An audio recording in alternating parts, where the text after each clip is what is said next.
Good morning students मु मानसी मिश्र MM classes को मु समस्त को स्वागत करुच्ची।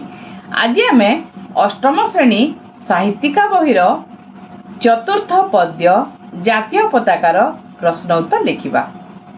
ताहले एबे आम आरंभ करिबा जातीय पताकार प्रश्न उत्तर। एक नंबर प्रश्न हला आस कथावार्ता हेबा। क नंबर जातीय पताका पवन स्रोतरे किपरि उड़ी थाए बोली कवितारे कहा जाइछि। उत्तर हैला जातीय पताका पवन स्रोतरे फरफर होई उड़ी थाए बोली कवितारे कहा जाइछि। ख नंबर प्रश्न जातीय पताका को जातिर अमूल्य संपद बोली कहा जिबार कारण कौन। उत्तर हैला जेहेतु जातीय पताका आम देश बा जातिर प्रतीक सेथिपाई जातीय पताका आम जातिर अमूल्य संपद। ग नंबर प्रश्न हैला केउ केउ स्थान रे जातीय पताका उड़ी थाए। उत्तर आमर जातीय सौध और उच्च न्यायालय उपरे जातीय पताका उड़ी थाए। स्थल सेनार युद्धजान विमान बाहिनीर युद्ध विमान एवं जल बाहिनीर युद्ध जहाज रे मध्य जातीय पताका उड़ी थाए।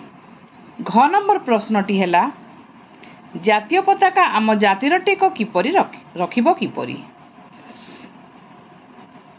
उत्तर हैला जातीय पताका सारा संसार रे आम देश और आमर परिचय बहन करी ताहार मान मर्यादा रखी आम जातिर टेक रखिब। 2 नंबर प्रश्न रे पिला माने केवल जो पदगुड़िक भल लगुच सेगुड़ी आवृत्ति करने कहा जाइछि। तेणु आमे तार किछि उत्तर लिखिबा नाही। एबे आमे प्रश्न नंबर 3 को जीवा। 3 नंबर प्रश्न आस 2 बा 3टी वाक्य रे तल प्रश्नर उत्तर लिखिबा। क नंबर प्रश्नटी हैला बाट काटी जीव समीर स्रोते यह कहा जिबार कारण कौन। उत्तर जातीय पताका उड़ीबा समय रे पवनर बेग ताहाकू रोकी पारिबो नाही।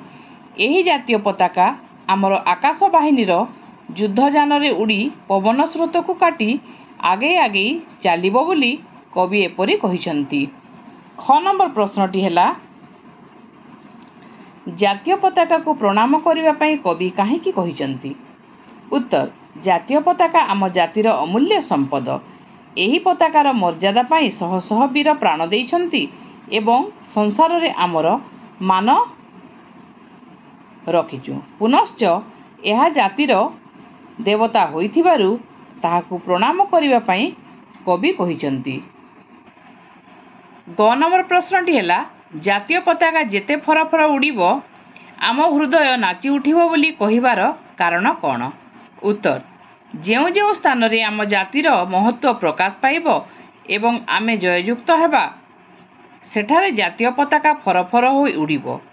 सेही पताका को देखिले आमर हृदय गर्व और गौरव रे नाची उठिबो। घ नंबर प्रश्न आमे स्वाधीनता हासिल करिछु किपरि।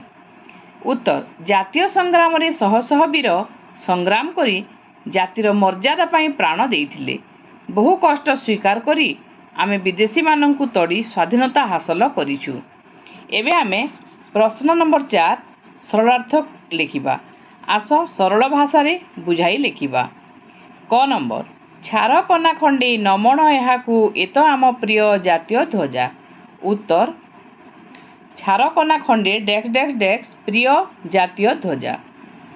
उक्त पद्यांशटी आम साहित्यिक बहिर जातीय पताका पद्यरु आसीची। एठारे कवि पंडित गोदावरीश मिश्र जातीय पताकार विशेषता को वर्णना करिछंती। आम जातीय पताका हेउची त्रिरंगा पताका। एहा आम जातिर प्रतीक। एहार महत्व खूब बेसी। आम देश और जाति जे कौनसी स्थान को विजय लक्ष्य नहीं जाई थाए सांगरे जाई थाए एही पताका को नहीं विजय स्मारकी रूपे से जातीय पताका को फरफर करी उड़ाई थाए। एही पताकार महत्व रखिबा पई केते केते जातीय वीर प्राण बलि देइछंती। सारा विश्व रे आम जातिर चिन्ह बा प्रतीक हेउची एही त्रिरंगा पताका। तेणु एहाको आमे साधारण खंडे 3 रंगर कना बोली भाविबा उचित नुहे। एहा हेउची आमर जातिर ପ୍ରିୟ ପତାକା। ବାସ୍ତବରେ ଏଥିରୁ କବିଙ୍କର ଜାତୀୟତା ବୋଧ ପ୍ରକାଶ ପାଇଥାଏ। ଖ ନମ୍ବର ସରଳାର୍ଥ କରିବ ନିଜର ଦେଶୁ ଦେଶେ ଯାହା କରିଅଛ ମର୍ତ୍ତ୍ୟେ ଜାତି ବୈରଖ। କରିବ ନିଜର ଜାତି ବୈରଖ। ଉକ୍ତ ପଦ୍ୟାଂଶଟି ଆମ ସାହିତ୍ୟିକା ବହିର ଜାତୀୟ ପତାକା କବିତାରୁ ଆନିତ। ଏଠାରେ କବି ପଣ୍ଡିତ ଗୋଦାବରୀଶ ମିଶ୍ର ଜାତୀୟ ପତାକାର ମହତ୍ତ୍ୱ ପ୍ରତିପାଦନ କରିଛନ୍ତି। ଜାତୀୟ ପତାକା ଆମ ଜାତିର ଗର୍ବ ଗୌରବର ପ୍ରତୀକ। ସାରା ବିଶ୍ୱରେ ଆମର ଜାତୀୟ ପତାକା ହିଁ ଆମର ସ୍ଥିତିକୁ ପରିପ୍ରଚାର କରେ।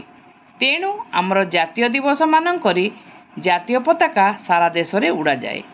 ସେହି ପତାକା ତଳେ ସମଗ୍ର ଦେଶବାସୀ ଦେଶର ଗୌରବ ରକ୍ଷା ପାଇଁ ଶପଥ ନିଅନ୍ତି। ଏହି ପତାକା ଦେଶବାସୀଙ୍କୁ ଦେଶର ଓ ଜାତିର ଉନ୍ନତି ପାଇଁ ପ୍ରେରଣା ଦେଇଥାଏ। ତେଣୁ ଏହି ଜାତୀୟ ପତାକାକୁ ଜାତିପ୍ରେମୀ କବି ଗୋଦାବରୀଶ ଶୁଭ ସଂକେତ ରୂପେ ଗ୍ରହଣ କରିଛନ୍ତି।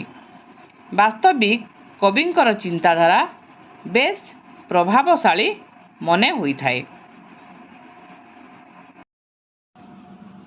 ଆଜି ପାଇଁ ଆମେ ଏହି ପ୍ରଶ୍ନ ଉତ୍ତର କାର୍ଯ୍ୟକ୍ରମକୁ ଏଇଠି ରଖିବା। ମୁଁ ଆସନ୍ତା କ୍ଲାସ୍ରେ ପୁଣି ଥରେ ଏହି ପାଠର ବାକି ଥିବା ପ୍ରଶ୍ନ ଉତ୍ତର ଲେଖେଇବି। ଆଜି ପାଇଁ ତାହେଲେ ଏତିକି। ଆଜି ପର୍ଯ୍ୟନ୍ତ ଯେଉଁମାନେ ମୋ ଚ୍ୟାନେଲକୁ ସବସ୍କ୍ରାଇବ୍ କରିନାହ ଶୀଘ୍ର ସବସ୍କ୍ରାଇବ୍ କରିନେବ ଏବଂ ପାଖରେ ଥିବା ବେଲ୍ ଆଇକନ୍କୁ ମଧ୍ୟ ପ୍ରେସ୍ କରିଦେବ, ଯାହାଫଳରେ ମୋର ସବୁ ନୂଆ ନୂଆ ଭିଡ଼ିଓର ନୋଟିଫିକେସନ୍ ତୁମମାନଙ୍କ ପାଖକୁ ପହଞ୍ଚିଯିବ। ତାହେଲେ ଆଜି ପାଇଁ ଏତିକି।